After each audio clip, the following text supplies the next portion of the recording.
La entrevista Prime. Muchas gracias por acompañarnos en esta edición de la entrevista Prime. Esta noche vamos a conversar con el senador del PPD, Ricardo Lagos Weber, quien está en el Congreso Nacional a esta hora. Con él conversamos. ¿Cómo le va, senador? Bienvenido, buenas noches. Muy buenas noches, Juan Manuel. Espero que estés bien. Muy bien, pues, senador. Hay varios temas de la contingencia, pero quiero apelar primero a su conocimiento respecto de la economía. Usted, que ha encabezado la Comisión de Hacienda, que conoce bien los debates que se han generado en torno al crecimiento para el país, la disponibilidad de recursos. Teníamos proyectado un crecimiento que, sin embargo, en reconocimiento del propio ministro de Hacienda, Mario Marcel, no vamos a cumplir este año, un 2,6%, conocido el índice mensual de actividad económica del IMASEC correspondiente al mes de septiembre, que fue de 0%. El mercado hablaba entre 0,8% y 1,2%, y la verdad es que fue de 0%. ¿Qué conclusión saca usted cuando ya en ese mes, en el noveno mes del año, tenemos un crecimiento más bien nulo? Bueno, no era la cifra que claramente muchos esperaban, ya conversando con el ministro de Hacienda, pero yo trataría de restarle un dramatismo a eso, entendiendo que nosotros tenemos que seguir dando todas las condiciones para retomar un nivel de crecimiento. Podría señalarle que esto puede tener un impacto tal vez desde el punto de vista de la recaudación, ya porque la economía va a crecer menos de lo esperado, aunque sea un par de décimas. Eso se puede ver compensado tal vez por el crecimiento del consumo. Entonces, hay formas de mirarlo. Se podría decir, como creo que fue el ministro también, o me pareció escucharlo y yo también lo he afirmado, de que el crecimiento que tenemos hoy día es primera vez un crecimiento real por sobre el crecimiento tendencial desde el año 2018. O sea, hay un esfuerzo ya en esta materia. Pero yo me quedo con la mitad del vaso lleno, que es que estamos creciendo la economía, estamos creciendo además con nuestras cuentas fiscales ordenadas y con un cierto grado de optimismo hacia adelante en lo grueso. Ahora, hay muchas cosas que mejorar. Ojalá que saquemos la reforma de pensiones, ojalá que el proyecto de cumplimiento tributario opere de buena manera como está operando el royalty, y ojalá nos podamos poner de acuerdo en las áreas de economía y de medio ambiente para despejar lo que se llama la mal llamada permisología y tratar de reducir eso y agilizar las inversiones que son tremendamente necesarias en Chile. Ahora, si usted dice, me quedo con el vaso medio lleno, pero si tuviera que describir el vaso medio vacío, ¿qué cosa le preocupa ese vaso medio vacío? Me preocupa que parece que nos cuesta ponernos de acuerdo para generar las mejores condiciones, dar las mejores señales a la inversión privada y al mismo tiempo entender que hay urgentes necesidades que debemos abordar en Chile, ¿ya? Y eso pasa por adoptar reformas estructurales que a veces son bien dolorosas y bien jodidas. Y no lo vamos a hablar ahora, menos cuando estamos a semanas de una elección de gobernadores o el año que viene una elección presidencial y parlamentaria, pero que hay que ampliar la base tributaria, creo yo, en Chile. Hay que plantearse una reforma de pensiones ambiciosa, que tal vez debería incorporar y que no lo va a hacer esta reforma de pensiones, plantearnos la realidad de la vida, es que los chilenos vivimos más años, y si vivimos más años, o ahorramos mucho más durante nuestra vida activa, o tenemos que tal vez seguir trabajando un par de años más de los que hoy día tienen nuestra edad de jubilación en Chile. O sea, tú me preguntas, ¿dónde está la dificultad? Están en ese tipo de temas. Están en el tema de tal vez no estamos enfrentando adecuadamente o con todo lo que deberíamos la posibilidad de crecer de manera sustentable, haciéndonos cargo del cambio climático, que son cosas que no son cosas extraterrestres, no son cosas ¿cómo se llama?, de alternativismo. Vemos lo que está pasando en España con las inundaciones. Eso es cambio climático duro y puro. Entonces tenemos creo que nuestra economía y que nuestro debate en Chile nos logra capturar estos temas.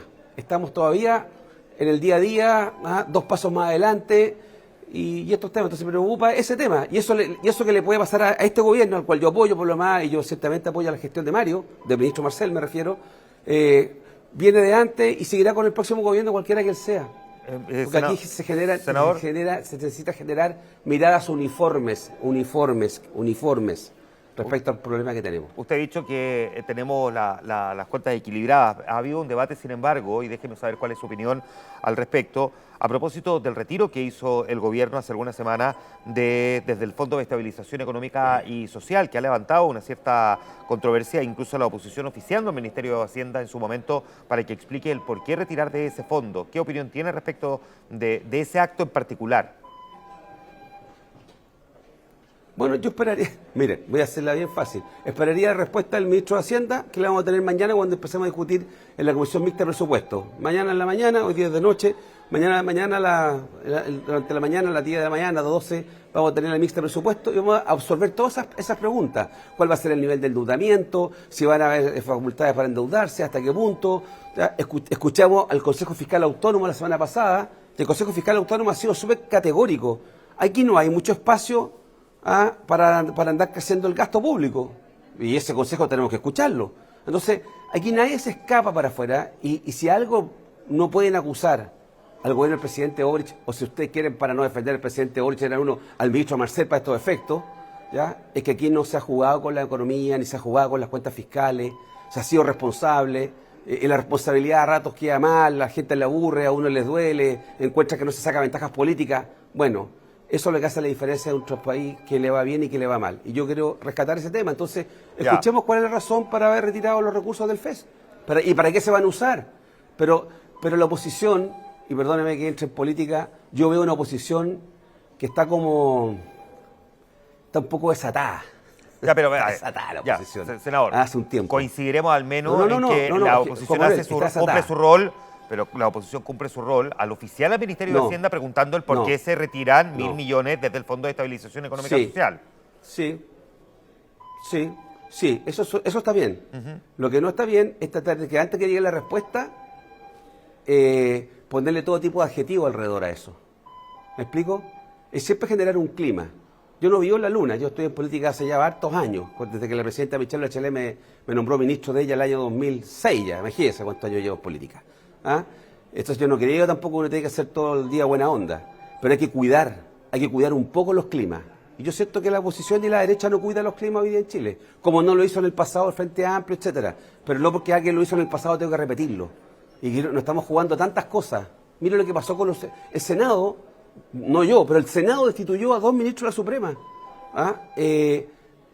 La crisis de confianza en las instituciones, ¿para qué hablar de esta casa de donde le estoy haciendo la entrevista, que es el Senado? ¿Para qué hablar de los privados y las colusiones? ¿Para qué hablar de exdirectores generales de Carabineros, de la Policía de Investigación de procesados? Hay parlamentarios que están desaforados. ¿Ya? Entonces tenemos una crisis. El Ministerio Público, Hermosilla, los casos, los audios, el fiscal, etcétera. ¿Qué es lo que hace esto? Eso termina mellando la confianza ciudadana en ¿para qué sirve la democracia? ¿Para qué sirven las instituciones? ¿Para qué me sirve la elección de gobernadores en 3 semanas más?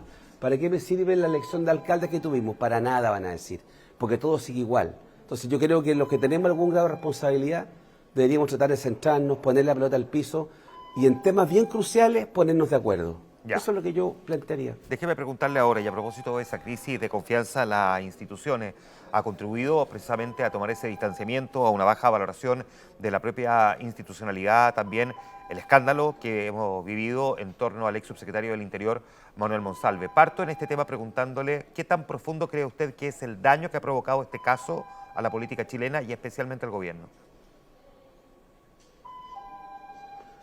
A la política chilena muy fuerte y al gobierno más aún. Yo no tengo dos opiniones ni duda en eso. Esto fue muy fuerte, Juan Manuel. Aquí no se trata de hablar de temas personales, pero créeme que esa semana, cuando nos enteramos de esto el jueves al mediodía, bueno, uno trata de ir digiriendo este tema, esta información, lo que fue surgiendo, lo que ocurrió el viernes, el punto de prensa, el presidente, la información que sale, que no sale. Yo te voy a decir, ese viernes en la noche uno sentía una sensación de pesadumbre muy fuerte, desde el punto de vista de los estados de ánimo, porque no me cabe duda que ese fin de semana, en todos los hogares de Chile, donde supieron de la noticia, en todos los hogares de Chile ese fin de semana, en más de una oportunidad, tienen que haber hablado al almuerzo o a las 11 comida sobre este tema.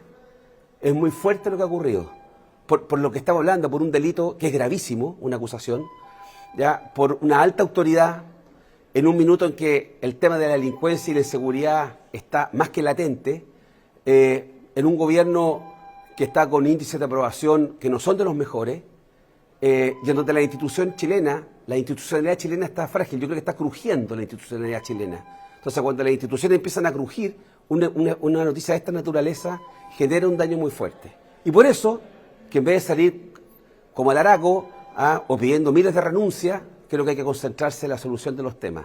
Y lo primero es reconocer que esto no fue bien manejado, y eso el gobierno lo ha señalado, no fue óptimamente manejado claramente. En su opinión, Eso perdón sería que le ocultar el sol pregunto por un aquí, dedo. sí, para que no pase colado esto que dice usted, que no fue bien manejado, porque una mirada autocrítica de quien al mismo tiempo es leal al gobierno, por supuesto que tiene un valor relevante, ¿no? ¿Dónde siente usted que se pudo haber manejado de una mejor manera comunicacionalmente un episodio que es verdad, es imposible, es una cuestión como improbable que uno imagine que pueda llegar a ocurrir a golpearle a un gobierno y finalmente, sin embargo, sucede? ¿Dónde estuvo lo mal manejado aquí? Yo hago este ejercicio de no autocrítica hacia mí, pero de dar mi opinión respecto al manejo de esa situación. A ver. Lo hago desde la buena fe, lo hago no para que me saquen entonces la cuña de la critica al gobierno, Sí, obvio. porque estoy diciendo que, como dijo el gobierno, se podría haber manejado mejor. Es que es muy importante, porque lo que está tratando, aquí estamos en una guerrilla en este minuto, y yo no quiero colaborar en esa guerrilla. Pero si a uno lo rinconan, va a entrar en eso, y los que va a perder somos todos nosotros. Yo siento que ese proceso no fue manejado, creo que debería haberse apartado a su secretario muy al comienzo del proceso. 48 horas fue un tiempo más que suficiente para haber tomado una decisión tal vez antes, creo yo. Y si no, pidiendo la renuncia, habiéndolo apartado tal vez de la toma de decisiones, mientras no se conociera más información. Entonces, pero eso ya es agua bajo el puente. Lo que hay ahora, ya nadie habla de la víctima, ¿se ha fijado? Ya nadie habla de Monsalve, tanto Monsalve, sino que están preocupados de renuncias de ministras, que la ministra Ollane y sobre todo de la ministra Carolina Toá. Entonces yo digo, ¿en qué mundo estamos viviendo? Acá hay un delito, o un supuesto delito, muy grave, ¿ya? Y aquí se le pide entonces a personas que no tuvieron que ver con ese delito que paguen todas las culpas. Me parece que es un aprovechamiento, Juan Manuel. Y eso es un aprovechamiento ordinario, electoralmente ordinario, básico, de política de menor. Entonces, aquí en mi profesión, porque esto es una profesión, una actividad, habemos de todo. Y ninguno es mucho mejor que otro. Pero hay algunos que se dedican a esto. Y yo esperaría que así como hay otros que no les gusta ese terreno, ese fango y si es necesario hoy día, que levantemos un poco la mirada. Lo digo así. Entonces, déjeme preguntarle... Me parece muy injusto lo que se ha hecho con Carolina Toá. ¿Cómo se hace ahí? ¿Cómo se hace con Carolina Toá? ¿Cómo se hace para que inevitablemente cada vez que tengamos algún tema en el Ministerio del Interior, cada vez que veamos a la ministra Toá conversar no solo con la prensa, porque uno podría también tener una mirada autocrítica respecto de lo que los periodistas le preguntan, pero no solamente con ella, sino que en la escena política o donde quiera que esté la ministra Carolina Toá, inevitablemente, no importa cuánto tiempo pase, este tema la va a acompañar? ¿Cómo se hace para despojar al gobierno del tema Monsalve? Por eso hay quienes consideran, incluso desde la academia, o si se quiere desde el análisis más politólogo, que quizás para poder despercudirse del tema Monsalve, a lo mejor el gobierno debería prescindir hoy de la ministra Toá. Por eso le pregunto cómo hace el gobierno para poder sacarse de encima el tema Toá, perdón, el tema Monsalve, cuando parece que es prácticamente imposible. Yo siento que aquí va a haber un ajuste tal vez en el gobierno, muy probablemente porque van a haber ministros, subsecretarios y otros representantes del gobierno que van a ir a la parlamentaria. Muy probablemente ahí va a haber un ajuste ministerial, pero yo no veo que la salida de Carolina Toá vaya a resolver ese problema.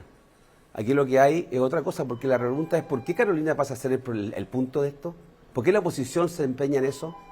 La persona que supuestamente cometió el delito dejó el gobierno, está expulsada de su partido y tiene que hacer frente a los tribunales. Porque, senador, hay un no cuestionamiento tiene una, respecto tiene de las dos versiones querellas. que ha entregado... Ahí está Sí, hay un cuestionamiento respecto a las versiones que ha entregado la ministra del Interior el día 21. Las ella dijo versiones... que el día 21, senador, ella dijo que había conversado por primera vez con Manuel Monsalve el día jueves 17, cuando en realidad lo hizo 2 días antes. Y la pregunta es, ¿por qué ella no dijo eso desde el principio? Independientemente de las argumentaciones, el cuestionamiento que hay no es solo el que ella no lo haya suspendido de su cargo, no solo es haber evitado que tomara contacto con el presidente, sino que además que ella dijera que la primera vez que habló con él del tema fue el día jueves, cuando lo había hecho 48 horas antes, y no se entiende por qué eso no lo contó en su momento. Ahí hay un cuestionamiento bien concreto respecto de lo que ella ha dicho, y por eso es que también hay quienes la están criticando. A ella la critican por eso y por todas las otras cosas más que pueden haber. Ella abordó este tema y varios otros cuando estuvo en la Cámara de Diputados la semana pasada, ¿ya? En una larga sesión en donde ella no escabulló ninguno de los temas, entre paréntesis, como no escabulle nunca ninguno de los temas. ¿Ya? Entonces, descabezar el Ministerio del Interior, cuando una persona, si me permite, creo que ha sido de los ministros del Interior que hemos tenido desde la recuperación de la democracia, que más ha hecho para el combate a la delincuencia, por lejos. Otra cosa es el tipo de delito que enfrentamos en Chile. la que más recursos ha conseguido, la que más cara le ha puesto el problema, y cuando hemos tenido la crisis mayor de seguridad como esta. No hemos vivido una crisis de seguridad ciudadana como la que hemos vivido estos últimos 2 años. No es nuevo, venía una pendiente, pero esto, y Carolina Toá le puede gustar, a algunos no les gusta, porque ella tiene el carácter para enfrentar este tema.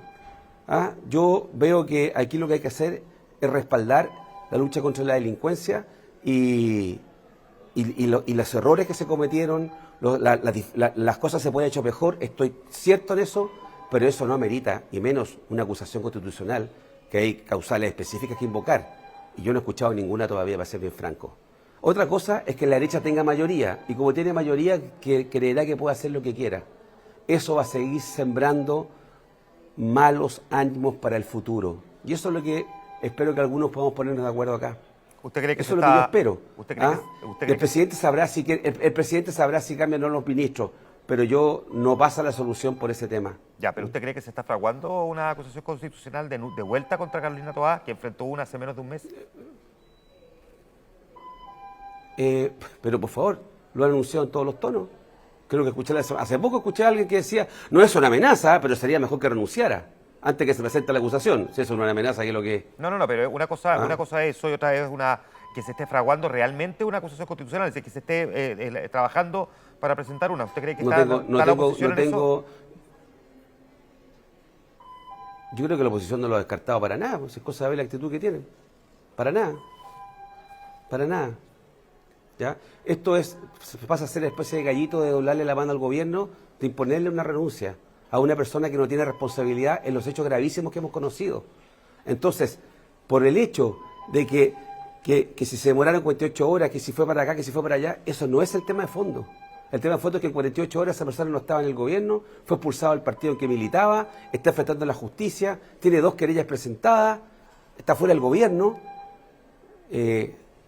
Y lo que sí he visto, una poca sensibilidad hacia la víctima, en todo caso, de aquellos que estaban preocupados de acusaciones constitucionales. Ahora, entonces, hay un doble estándar y un clima electoralista. Y eso soy un convencido, Juan Manuel. Pero no puede, digamos, no son excluyentes, uno puede tener una crítica. Lamentablemente. Sí, pero no son excluyentes, uno puede tener una crítica respecto de que no pongan el foco en la víctima y al mismo tiempo también tener una mirada crítica respecto de si están o no preocupados del manejo político. Senador, déjame hacerle el contrafactual, el contrapunto. Aquí hay un cuestionamiento adicional respecto de la ministra del Interior. Ella era vicepresidenta de la República cuando su segundo al mando, quien era el ministro del Interior subrogante, andaba un domingo sin escolta, a pata, en taxi y además, digamos, tomando pisco sour, bueno, pero... pareciera incapaz de ser ubicable. Digo, ¿no hay también allí un grado de responsabilidad de saber dónde andan los propios? Allí hay un cuestionamiento adicional del que poco se ha hablado también. Hay un cuestionamiento y una crítica, incluso si esto no hubiese derivado en la denuncia en la que derivó, que parecía, digamos, que no prestigia precisamente el cargo que se ocupa, ¿no? Estar tomando con una subordinada en la calle y terminar perdiendo la memoria.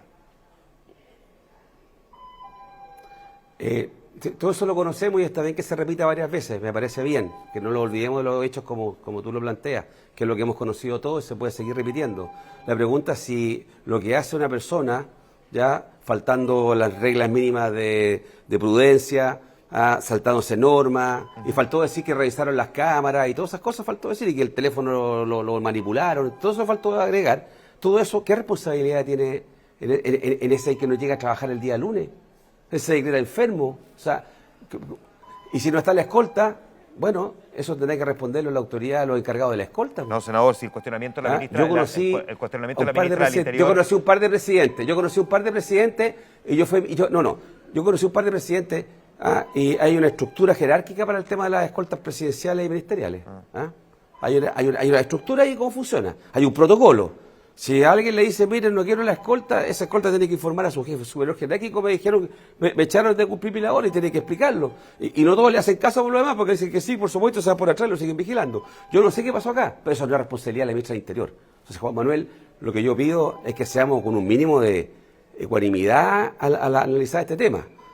Si a alguien no le gusta a la ministra Toá, o cree que la política no la está haciendo bien, porque no da abasto, porque no rinde, es otro tema. Que lo diga tal cual, completamente de acuerdo. Endilgarle responsabilidades, endilgarle de manera oblicua Ahora la responsabilidad es porque no fue a ver dónde está el ex subsecretario Monsalve, que el día que no llegó a trabajar y no le llegó a hacer tal vez un examen médico para saber si estaba realmente enfermo, está encañado, estaba bloqueado. No, pero entonces me parece que eso ya... Senador, pero es que eso... sí, pero eso, usted me lo acaba de decir eso. No, yo no se lo dije ni por lejos entonces de esa no manera. No puedo dejarlo pasar, no puedo. Yo sé que tenemos un desfase en los audios, por lo tanto a veces suena como que nos estamos interrumpiendo, pero es porque mis preguntas le llegan tarde a usted mientras usted está hablando. Lo que yo le estoy planteando es otra cosa, es que además de todo lo que conocemos... yo me adelanto al responder. Ya está muy bien. Además de todo lo que conocemos estaba ese otro componente. Si el cuestionamiento que surge aquí, usted puede compartirlo o no, pero es un cuestionamiento legítimo que no es solo de la oposición, también de otros sectores, es que la ministra del Interior, ya el día martes, cuando recibe la información por parte del director de la PDI, tenía un cúmulo de antecedentes previos que le indicaban, además con la versión del propio Monsalve, que indicaba que no era prudente ni que la acompañara a defender la ley de presupuesto el día jueves al Congreso, que debió a lo menos haber sido suspendido del cargo. Ese cuestionamiento a la ministra del Interior no es un cuestionamiento pequeño, menor, inventado por el lado o oblicuo, como dice usted. Es un cuestionamiento que está en el centro del manejo político de una de las crisis más importantes que ha enfrentado algún gobierno, el tener a una autoridad acusada de un delito tan grave como el de violación y que aún así lo haya mantenido 48 horas en el cargo. Y frente a eso, pareciera que hasta ahora no se recoge el guante respecto de esa crítica. Esa fue la definición, me parece a mí, de manera colectiva que se ejerció en esa oportunidad. Ya, yo era partidario, como dije al comienzo de esta entrevista, de que hubiera sido separado hasta no haber conocido qué estaba ocurriendo a plenitud, porque ese minuto habían llamado, pero no tenía una notificación formal. Eso es lo que yo creo que habría sido más sano para todos estos efectos. Pero de ahí, ya, a decir... y poner en el centro del debate el tema de la renuncia de la ministra por ese tema, yo creo que es desproporcionado. Ese es mi punto. Perfecto. No digo que fue bien, yo partí de esta entrevista, que las cosas no se hicieron del todo bien y podría haber sido sustantivamente mejor. Ya. Pero claramente, y no se hicieron del todo bien. A mi juicio, ¿eso amerita generar este grado de presión sobre el gobierno? Yo creo que no. Lo llevo ahora a otro tema. No. Lo quiero llevar a otro tema hasta que se nos vaya el tiempo. Porque esto es política. Esto ya es política. Es política, está bien. Pero eso siembra para mañana. Y lo que se va a cosechar mañana, producto de esta siembra, va a ser malo. Eso es lo que estoy tratando de transmitir. El gobierno tiene que hacer inevitablemente pero cambio. Perdón, senador, el gobierno tiene que inevitablemente hacer cambio de gabinete, salvo la eventualidad de que nadie dejara de aquí a el día 15 algún cargo como subsecretario o ministro para postular al Congreso, que es lo que establece la ley, ¿no? El gobierno inevitablemente tendría que hacer ajustes ministeriales, pueden ser más o menos profundos, dependiendo de cuántas personas se vayan, y eventualmente porque el presidente aprovecha también en su propia evaluación y valoración, eventualmente mover algunas otras piezas. Hay quienes han planteado que una posibilidad para llenar cargos, porque inevitablemente el gobierno va a tener que hacer eso, es echar mano al Congreso, una cuestión que el presidente no ha descartado y por el contrario como que se allanó a esa posibilidad. Así que voy a hacerle el tiro para que no suene a pregunta oblicua, la pregunta directa. Primero, si a usted lo invitaran al gabinete del presidente Gabriel Boric, ¿iría al gabinete del presidente Gabriel Boric como ministro? Esa no es algo que tenga en mi mente, ¿ya? Y no me imagino que sea algo que pueda ocurrir. Ya, pero si llegara a ocurrir, ¿usted aceptaría o al menos lo evaluaría? No, yo no me pongo en esos casos porque no veo por qué podría ocurrir eso. Ha ocurrido en el pasado, con un colega mío de asiento aquí, el ex senador Elizalde, se fue al gabinete. Así es. Pero lo que usted me está preguntando de manera directa, la respuesta directa es yo no puedo responder hipótesis de ese tipo, para ser bien franco. ¿Ya? Y creo que no va a ocurrir tampoco, o sea, no me imagino que eso pueda ocurrir. ¿Y usted, en una mirada más general, es partidario de que el presidente convoque a parlamentarios al gabinete? Ha ocurrido en esta administración, ha ocurrido con la presidenta Bachelet, en su oportunidad. Claro, pero que pase no significa que le guste. El presidente Peñera ni hablar, creo que se yo como... es que ya quedó como establecido, ya no que me guste o no. A mí me habría gustado, así que cuando alguien se va, si hay un parlamentario o parlamentaria que deja el cargo para ir a asumir en el gabinete, claro, los partidos lo nombran, ahí no me va a ganar ningún apoyo al partido, pero yo preferiría tener una legislación que permitiera una elección complementaria o algo así. Pero bueno, es por eso que me genera un ruido, porque al final del día el que termina representando a la región En el caso del senador Elizalde, el ex senador Elizalde, se propuso a Paulina Domenech, que afortunadamente es un tremendo cuadro, pero desde el punto de vista de la representación democrática, no sé si es lo mejor esa fórmula, la que tenemos hoy día vigente. Ya. ¿Ah? Y por alguna razón parece que nadie quiere cambiarla, parece que les gusta esta fórmula. Que sean los partidos que nombren al reemplazante.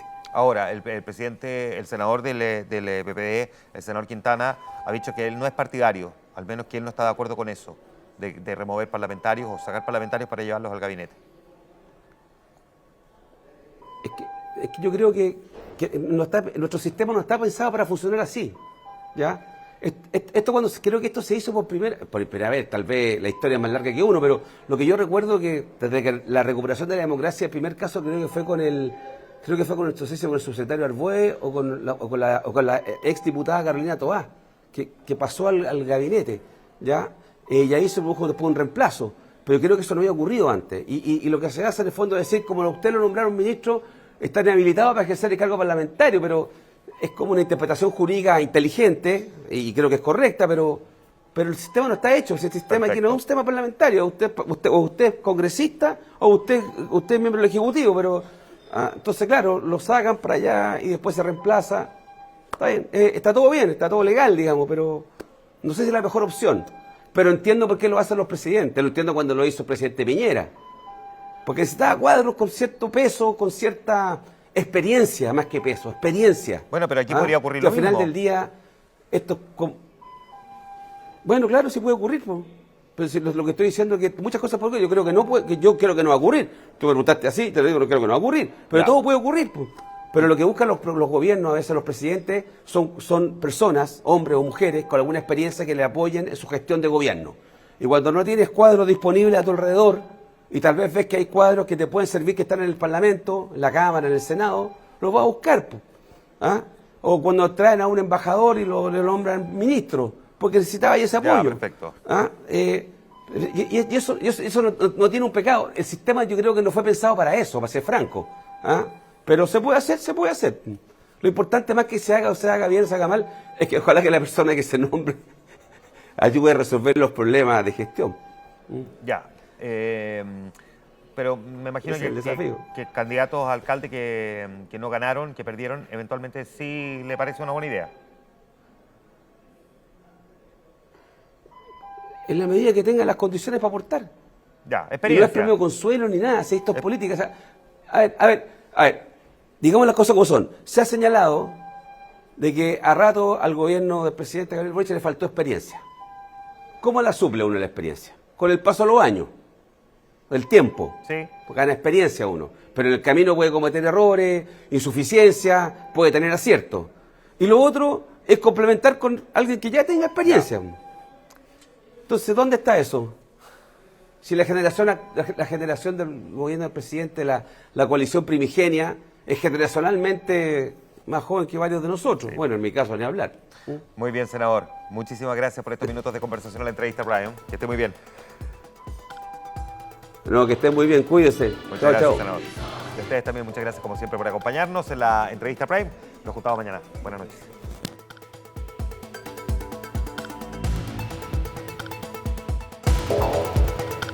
La entrevista Prime.